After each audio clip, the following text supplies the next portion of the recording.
সামনের বাংলাদেশে তারা কীভাবে সমন্বয় করেন, এটা একটা বিষয়। তাদের একটা কমিটমেন্টটা ছিল সবাইকে নিয়ে সরকার গঠন, রাষ্ট্র গঠন।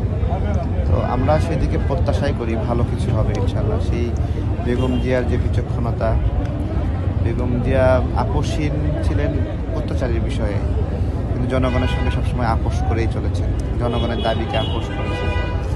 জি ভাই, আপনারা যেমনটি বলছিলেন যে রাষ্ট্র গঠনের বিষয়, তারেক রহমানের রাষ্ট্র গঠনের বিষয়, তো এই যে নির্বাচনের আগ মুহূর্তেই বেগম খালেদা জিয়া এভাবে চলে যাওয়া, এতে কি নির্বাচনের কোনো প্রভাব পড়বে বলে মনে করছেন? এটা একটা প্রভাব আছে।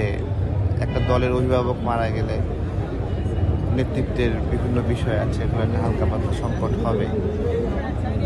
তো প্রভাব তো অবশ্যই আছে, ধাক্কা না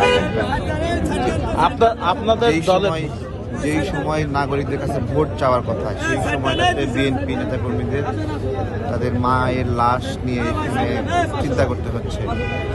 এখন মানুষের মৃত্যু তো কারো হাতে নাই। উনি অসুস্থ হয়ে গিয়েছিলেন দীর্ঘদিন যাবত। তো যে কয়দিন বেশি বেঁচেছেন, এটা শুকরিয়া, এটাও শুকরিয়া। তারেক রহমান তার মাকে এসে দেখার সুযোগ পেয়েছেন, জড়িয়ে ধরার সুযোগ পেয়েছেন, এইটা আর কি।